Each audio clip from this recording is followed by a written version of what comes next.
নমস্কার, মামনস কিচেনের নতুন একটা রেসিপিতে আপনাদের সবাইকে স্বাগত জানাই। আজকে বড়দিনের অনেক অনেক শুভেচ্ছা সকলকে এবং merry Christmas to you all. বড়দিন মানেই কেকের উৎসব, আমরা তো কেক খাবই। অনুষ্ঠানটা খ্রিস্টানদের হয়ে থাকলেও আমরা বাঙালিরাও কোনো কিছুতে খাওয়া দাওয়ার ব্যাপারে কম যায় না। এই টাইমে কেকের দাম বাজারে প্রচুর বেশি থাকে। ক্রিসমাস স্পেশাল যে প্লাম কেকগুলো অনেক বেশি দাম দিয়ে আমরা বাজার থেকে কিনে আনি।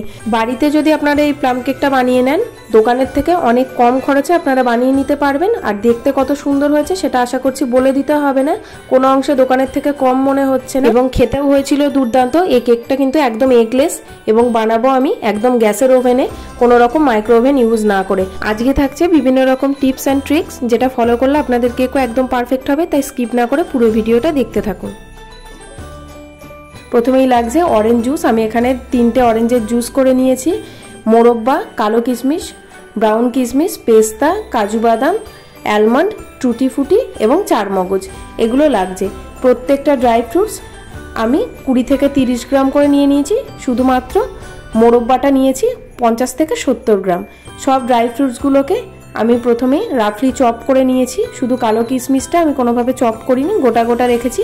সবগুলোকে একটা বড় মিক্সিং বাটির মধ্যে নিয়ে অরেঞ্জের জুসটা দিয়ে দিলাম। আপনারা এখানে অরেঞ্জ জুসের পরিবর্তে অ্যালকোহল ইউজ করতে পারেন। মেনলি এই রেসিপিটিতে অ্যালকোহল ইউজ করা হয়, কিন্তু আমি অরেঞ্জ জুস দিয়ে করলাম। আমি ফ্রেশ অরেঞ্জকে জুস করে নিয়েছি। আপনারা চাইলে কেরা যে প্যাকেটগুলো পাওয়া যায় জুসের, সেটা দিয়েও করতে পারেন। তো ওটা ভেজানো থাকবে 4 থেকে 5 ঘন্টা। আপনাদের হাতে সময় বেশি থাকলে 1 দিন কি 2 দিনও ভিজিয়ে রাখতে পারেন। এদিকে দেখুন, আমি একটা ফ্রাইং প্যানের মধ্যে 60 ml চিনি দিয়ে দিয়েছি। চিনিটা ক্যারামেলাইজড হওয়া অবধি অপেক্ষা করেছি, ততক্ষণ অবধি কোনো নাড়াচাড়া করিনি। যখন পুরো চিনিটা গলে গেছে তখন আমি একটা খুন্তির সাহায্যে হালকা একটু নেড়ে নিয়ে এতে অল্প অল্প করে হাফ কাপ জল মিশিয়ে নিয়েছি আর একটু একটু করে নাড়তে থেকেছি। এই সময় গ্যাসের ফ্লেমটাকে লো করে কাজটা করবেন, না হলে কিন্তু এই ক্যারামেলটা ছিটিয়ে গায়ে এসে পড়বে। তো ক্যারামেলটা ঠান্ডা হোক ততক্ষণ একটা বড় মিক্সিং বাটির মধ্যে আমি হাফ কাপ রুম টেম্পারেচারে থাকা দুধ নিয়ে নিয়েছি আর হাফ কাপ রিফাইন তেল নিয়েছি। দেখবেন রিফাইন তেলটা যেন একদম ফ্রেশ হয়, কোনো কিছু ভাজাভুজির তেল দেবেন না, তাহলে কিন্তু কেকের গন্ধ একদম ভালো আসবে না। এবার তেল আর দুধটাকে খুব ভালো করে এরকম হ্যান্ড হুইস্কের সাহায্যে মিশিয়ে নিচ্ছি। এখানে দিয়ে দিচ্ছি আমি 1 কাপ গুঁড়ো চিনি। এই কাপটা আমার 60 ml এর কাপ। এই কাপের আমি 4 কাপ চিনি দিয়েছি, মানে বড় কাপের 250 ml কাপের 1 কাপ। আমি এখানে নর্মাল চিনিকেই গুঁড়ো করে নিয়েছি, আপনারা চাইলে ব্রাউন সুগার ইউজ করতে পারেন। এবার এরকম একটা ছাঁকনির মধ্যে আমি বড় কাপের 1 কাপ ময়দাকে ছেঁকে নিয়ে নিলাম। তার সাথে দিয়ে দিলাম 1 টিস্পুন দারচিনির গুঁড়ো আর একটা জায়ফলকে এরকমভাবে ঘষে কিছুটা অংশ দিয়ে দিয়েছি। জায়ফলটা একদমই বেশি দেবেন না, পরিমাণে কম দেবেন। এবার দিয়ে দিচ্ছি 1 teaspoon baking powder, 1/3 teaspoon baking soda, 1 চিমটি নুন। এর মধ্যে দিয়ে দিচ্ছি সামান্য একটু জল, এটাকে অ্যাক্টিভেট করার জন্য। মনে রাখবেন বেকিং পাউডারটা বেশি দিতে হবে, বেকিং সোডাটা তার হাফ অথবা হাফেরও সামান্য একটু কম দিতে হবে, তবেই কেক কিন্তু একদম পারফেক্ট হবে। সব কিছু উপকরণ দিয়ে ভালোভাবে কেকের ব্যাটারটাকে আমি মিক্স করে নিচ্ছি। আমি কোনো ইলেকট্রিক বিটার ইউজ করিনি, দেখুন নর্মাল হ্যান্ড হুইস্কের সাহায্যে এটা করছি। ক্যারামেলটা ঠান্ডা হয়ে যাওয়ার পর এবার ক্যারামেলটাও দিয়ে দিলাম। দেখুন কালারটা কত সুন্দর হচ্ছে। মেনলি প্লাম কেক কিন্তু এরকম কালারেরই হয়ে থাকে, সাদা হয় না, একটু লালচে ধরনের হয়। সব কিছু ভালো করে মিশিয়ে নেওয়ার পরে 4 থেকে 5 ঘন্টা আগে ভিজিয়ে রাখা যে ড্রাই ফ্রুটসগুলো ছিল সেটা এর মধ্যে দিয়ে দিলাম। এবার দিয়ে দিচ্ছি 1 টেবিল স্পুন ভ্যানিলা এসেন্স। এটার কারণে গন্ধটা কিন্তু খুব ভালো হবে। আজকের কেকে কিন্তু আমি একটাও ডিম ইউজ করব না। ডিম ছাড়া কেকটা কতটা সফট, কতটা স্পঞ্জি হয় দেখতেই পাবেন। এরপরে দিয়ে দিলাম 1 টেবিল স্পুন ভিনিগার এবং 2 টেবিল স্পুন গুঁড়ো দুধ। আমি এখানে আমুলের যে গুঁড়ো দুধটা হয় সেটাই ইউজ করেছি। সব কিছু দিয়ে আবারও ভালো করে মিশিয়ে নিচ্ছি। ভিনিগারটা অবশ্যই দেবেন, অথবা টক দই, না হলে লেবুর রস, যে কোনো কিছু একটা টক জাতীয় জিনিস দেবেন, তাতে কেকটা অনেক বেশি ভালো হবে।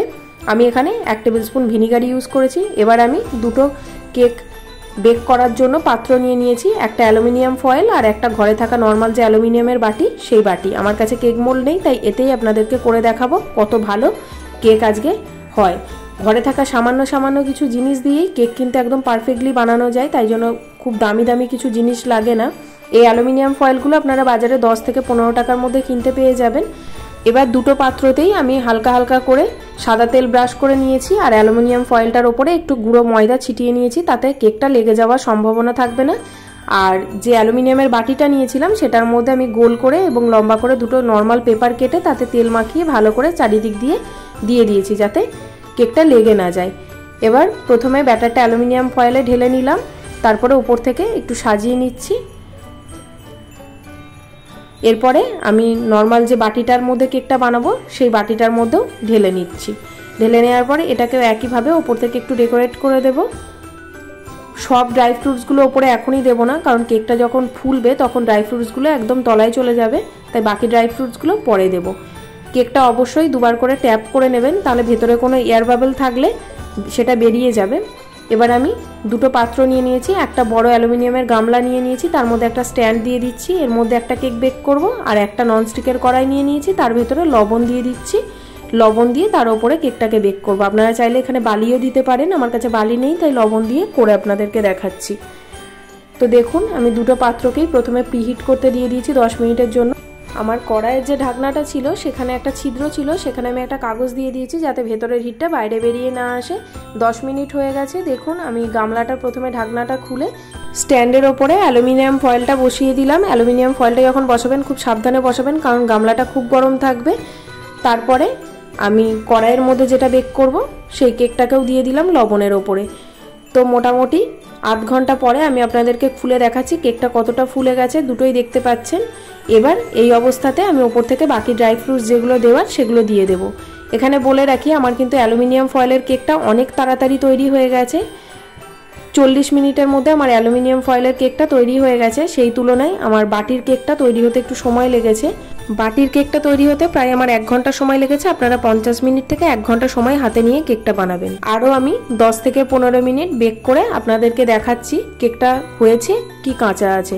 একটা এরকম কাঠি দিয়ে কেকের সেন্টার পয়েন্টে আমি প্রেস করে আপনাদেরকে দেখাচ্ছি। কাঠিটা পুরো পরিষ্কার বেরোলো, তার মানে ধরে নিতে হবে আমাদের কেকটা পুরোপুরি তৈরি হয়ে গেছে। ওটাকে আমি নামিয়ে নিয়েছি।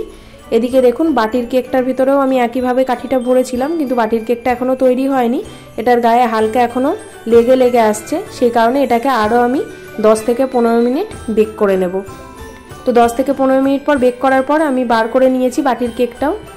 এতক্ষণে আমার অ্যালুমিনিয়াম ফয়েলের কেকটা পুরোপুরি ঠান্ডা হয়ে গেছে, কিন্তু বাটিরটা এখনও পুরো ঠান্ডা হয়নি। আমি শুধু ভিডিওতে দেখাবো বলে আপনাদেরকে দেখিয়ে দিচ্ছি, কিন্তু আপনারা চেষ্টা করবেন কেক পুরোপুরি ঠান্ডা হওয়ার পরে কেকটিকে আনমোল্ড করবেন। আমি আপনাদেরকে দেখানোর জন্য এটা তাড়াতাড়ি করলাম।